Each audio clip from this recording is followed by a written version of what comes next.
How many times have you had a win and then you can't even enjoy it for 5 minutes because your mind is just dragging you onto the next thing you've got to chase? How often have you actually noticed that? That you hit a goal and instead of taking time to feel proud, to just bask in that feeling, in that confidence, in that happiness, you're already thinking, okay, so what's next? You get the promotion at work and suddenly you're scrolling, okay, how can I get to the next level?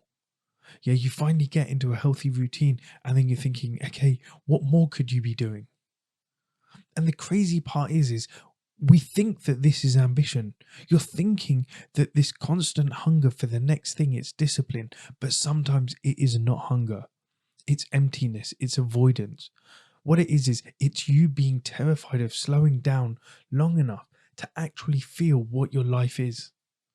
So let me say this bluntly. You're not stuck because you don't have enough. You're stuck because you don't know how to be here now. And the truth is if you don't get to grips with this pattern, you're going to spend the next 10, 20, 30 years chasing a life that already exists in your hands. But the problem is you're too distracted to hold it, to notice it. And so today we're going to be breaking down that pattern. I'm Sanjay and this is Master Your Mindset, Master Your Life. This is a short, powerful podcast to help get you from stuck to unstoppable, to get you from where you are now to living the life of your dreams, where you wake up every day energized, enthusiastic and empowered to take control of your life and take it in the direction you want. If you get something from this episode, please share it with someone that you know who would benefit from hearing this. Let me know what your biggest takeaways are from it as well. But today, as I said, we're talking about why we're always stuck looking for the next thing. And being addicted to the next thing, the good thing about it is it feels safer than actually living the life you have today. Because when you're staying busy, it keeps you distracted. Chasing the next achievement, it keeps you from confronting the truth. Setting yourself another goal, it keeps you from asking yourself those uncomfortable questions. The questions like, why isn't what I have good enough? What am I trying to outrun? What am I terrified of if I stop? Because the truth is, if you slow down, you'd have to look at your relationship with yourself, with your patterns, your loneliness, your expectations, your unmet needs, your shame, your fears, your identity. So what you do instead is you sprint, you climb, you pursue. Not because you're ambitious, but because you're scared of the stillness. And if you keep chasing the next thing just out of avoidance, what will happen is you'll reach every finish line feeling exactly the same. You'll end up feeling emptiness every single time. Same job, different office. Same relationship pattern, different person. Same pressure, different goal. Same dissatisfaction, but new wrapping paper. So hear this. Ambition doesn't destroy people. Escapism disguised as ambition does. And this is what I'm here to help you with on this episode. This is what we're going to try and do. We're going to try and break the cycle for good. Because we're always looking for the next thing. And the reason is we need to feel that next thing. We need to feel that excitement like we're moving forward. But let's get into the reasons why we feel that this is a life we should be doing. Yeah, the life we should be living. And there are three major forces that condition you to live in the next. The first is the world around us is engineered to keep us unsatisfied. Think about it. Every app, every ad, every product, every industry is built around one thing: keeping your attention in the future. You're being trained consistently to believe that the next thing will complete you. The next upgrade, the next level, the next purchase, the next version of yourself. So even when you get what you wanted, your brain is preloaded with the belief that you need more. That is a battle you will never win. Think about it. When have you seen a single advert that says, the phone you've got is good enough? When has it ever said, yeah, that car you're driving is perfect for what you need it? You don't need to upgrade. You will never hear that, because all these companies, everything out there, it's all about you searching for more, you buying their next product. And it uses psychology, it uses your emotions, it uses everything you can think of to try and trap you chasing that next thing, chasing that next product, chasing that next promotion, chasing that next relationship. So that's number one. Number two is you've been raised to measure worth by your progress rather than your presence. Growing up, there was never praise on things like, I love how present you are with me. I admire that you're calm and collected in the moment. I'm proud of how grounded you are. No, what it is you're praised for what you did, for how fast you grew, for how much you achieved. You were trained to earn love, earn approval, earn significance. So your mind early on realized that actually, if I just stay as I am, I'm not going to earn that approval. I'm not going to earn that love. So your mind then associated stillness with danger. But when you were moving forward, when you were pushing yourself, when you were achieving things, that movement was praised, and that movement then became safety. And the third thing is stopping forces you to confront yourself. And the truth is most people do not know how.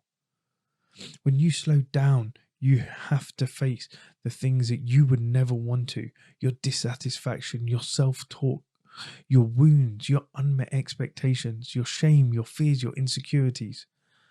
And the problem is that's a tough thing to face. So most people, they avoid it. Yeah, you stay busy enough so you never hear your own truth because you're afraid of what may come up. You may be afraid of what you may admit to yourself. So staying busy, staying distracted means that you actually never have to look at it. You never have to confront it. You never have to face it. And so then you're always looking for the next thing. And if you never learn to appreciate the now, you'll sabotage every win that you get going forward. Yeah, so those three things that are always keeping us looking for the next thing is the world is just engineered to keep you unsatisfied. You've been raised to measure worth by your progress rather than your presence.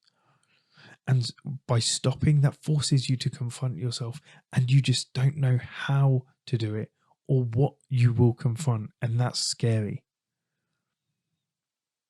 So if you never learn to appreciate the now and you're sabotaging every single win you get, what's going to happen is you're going to live permanently dissatisfied. Even when your life improves, it doesn't feel like it's improving because you will be successful and you'll still be empty at the same time. You can have a good life and still feel nothing.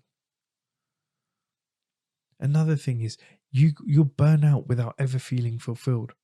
Because burnout, it doesn't come from working hard.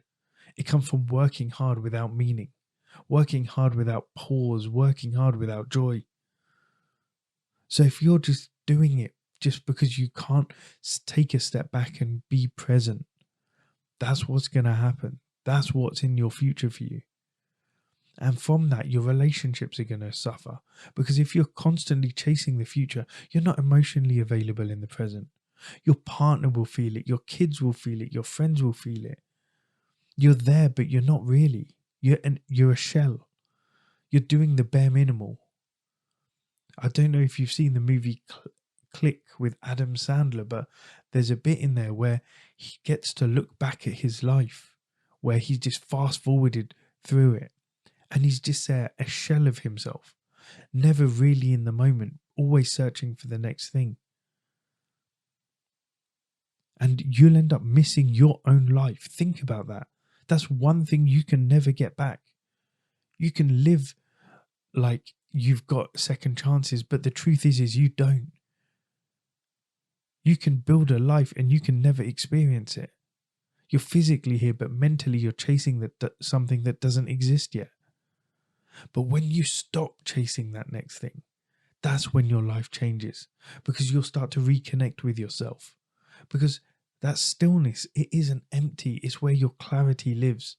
So when you stop chasing, you'll actually start to take a moment. You'll start to hear your own intuition again. You'll start to feel gratitude without it feeling forced, because gratitude, it isn't a journaling exercise.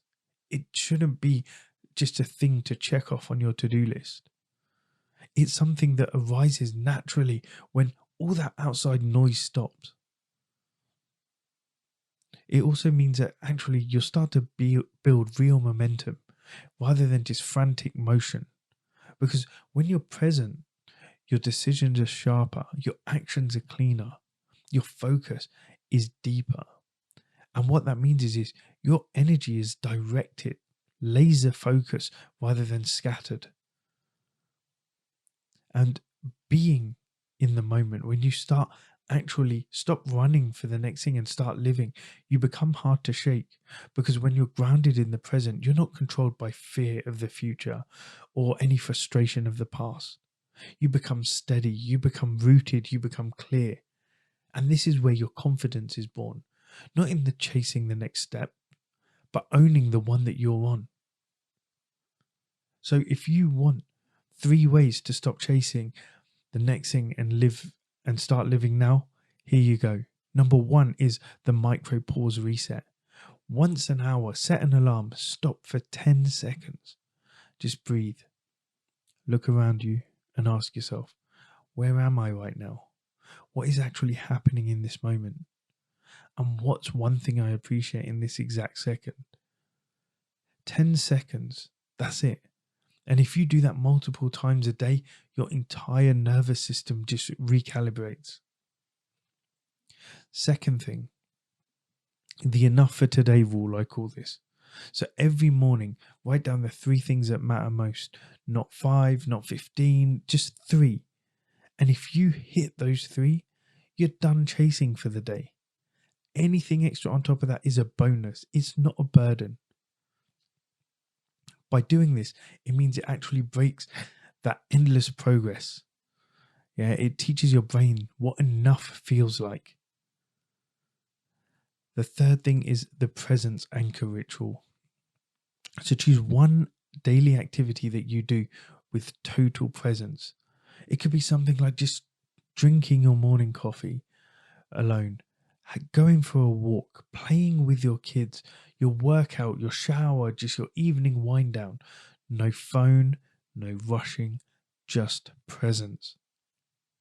What you do by doing this is you start to train your mind to feel the now instead of sprinting past it. That presence is not a personality trait, it's a practice.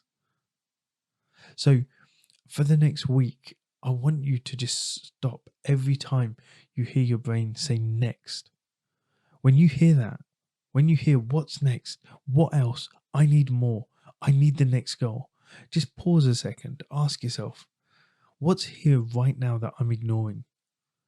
Because it's impossible to master your mindset if you never master your presence. Because you're not here to outrun your life, you're here to experience it fully, deeply, powerfully.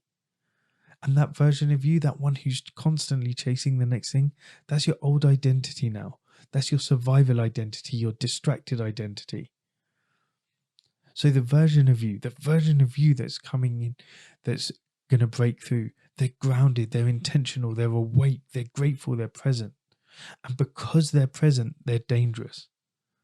So when you stop chasing the next thing and you finally have the energy to build the right things, that's when you'll finally get to feel the life you're working so hard to create. And you deserve it. And it starts now.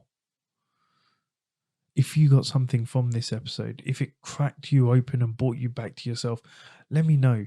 Send me a DM on Instagram at just.live.coaching, or post inside the Master Your Mindset, Master Your Life Facebook community and share what landed the hardest.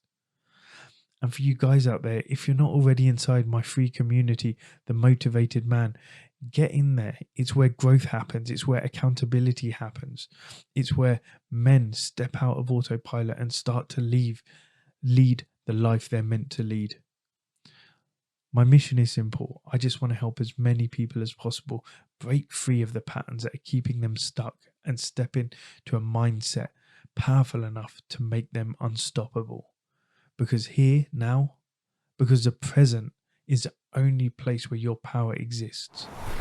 So when you start to master the present, you start to master your mindset and master your life. Thank you.